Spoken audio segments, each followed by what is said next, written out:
Le premier trailer du film The Marvels a été dévoilé et il y a en particulier quelque chose qui a suscité notre attention. C'est quelque chose, il s'agit alors du bracelet de Kamala Khan vu dans les bras de Darby, la méchante du film The Marvels. Donc il se pourra alors que les deux bracelets forment alors le duo qu'on appelle les Negabands dans les comics Marvel. En parlant des Negabands, aujourd'hui dans cette vidéo nous allons voir la vraie histoire et les véritables pouvoirs que confèrent les Negabands à ses porteurs dans les comics Marvel. Dans cette vidéo on ne va pas faire toute l'histoire des Negabands dans les comics Marvel, on va plutôt s'intéresser à l'essentiel et voir les principaux détenteurs de ces bracelets. C'est parti! Les Negabands ont été créés par le scénariste Roy Thomas et le dessinateur Josh Buscema et ont fait leur première apparition dans les comics Avengers numéro 35 en 1966. Ces bracelets cosmiques ont été associés à plusieurs personnages emblématiques de l'univers Marvel et ont joué un rôle clé dans de nombreuses histoires. Les Negabands sont principalement associés à deux personnages, dont Quasar et Captain Marvel. Lorsqu'ils sont portés par ces deux personnages, ils leur confèrent des pouvoirs cosmiques uniques. L'une des principales capacités des Negabands est donc la génération d'énergie négative, une énergie cosmique qui peut être utilisée dans de différentes manières. L'une des utilisations les plus courantes des Negabands est donc la création des objets solides. Ces porteurs peuvent matérialiser des objets à partir de l'énergie négative, leur permettant de créer des armes, des outils ou des boucliers pour se protéger. Cette capacité de création d'objets solides offre une grande flexibilité et peut être utilisée dans différentes manières créatives dans des combats ou dans des situations périlleuses. Les Negabands confèrent également à leurs porteurs la capacité de générer des champs de force. Ces champs de force sont des barrières d'énergie négative qui peuvent être utilisées pour se protéger contre les attaques, bloquer les projectiles ou même envelopper des objets ou des personnes pour les transporter. Les champs de force peuvent être utilisés de manière défensive ou offensive, offrant à ces porteurs une grande variété d'options tactiques ou défensives. En plus de la création d'objets solides et de la génération de champs de force, les Negabands permettent à leurs porteurs de manipuler l'énergie. Cela inclut la capacité de projeter la puissance, décharger d'énergie négative, de manipuler les énergies cosmiques ou encore de canaliser l'énergie à d'autres fins comme la guérison ou la régénération des membres.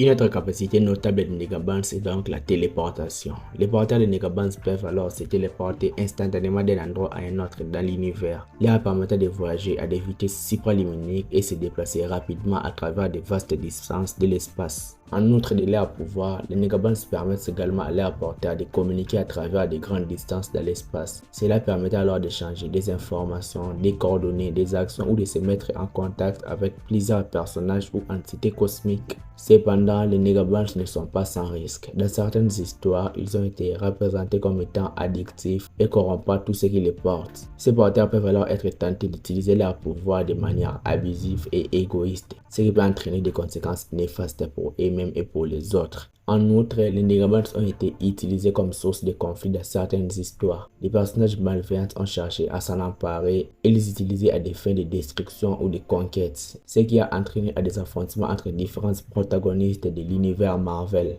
Les Negabands ont également évolué au fil des années dans les comics Marvel. Leurs capacités et leurs propriétés ont été modifiées, amplifiées ou réduites en fonction des besoins du scénario et des arcs narratifs. Par exemple, dans d'autres histoires, ils ont été utilisés pour accéder à d'autres dimensions ou réalités, pour manipuler le temps et l'espace. En termes d'origine, les Negabands sont souvent associés à la race extraterrestre des Kree dans l'univers Marvel. Captain Marvel, l'un des porteurs les plus emblématiques des Negabands, est lui-même un Kree. Les Kree ont également été impliqués dans sa création et sa distribution à travers l'univers Marvel, faisant ainsi partie intégrante de l'histoire. En ce qui concerne les pays ou les villes d'implantation des Negabands, ils sont souvent liés à l'espace et à l'univers Marvel dans son ensemble, plutôt qu'à des lieux géographiques spécifiques sur Terre. Ces porteurs ont voyagé à travers l'espace, exploré d'autres planètes, interagi avec des entités cosmiques dans différents coins de l'univers Marvel.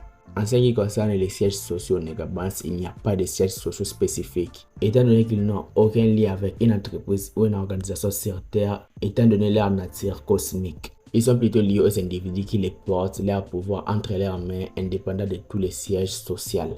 Dans le MCI, le premier bracelet a été vu dans la série Miss Marvel et a comme détentrice Kamala Khan. On l'a vu dans la série Miss Marvel qu'il a réussi à révéler les gènes de mutation qui dormaient en Kamala Khan. Il lui a donné des pouvoirs cosmiques comme la manipulation de la matière, de la force, l'agrandissement de ses membres, etc.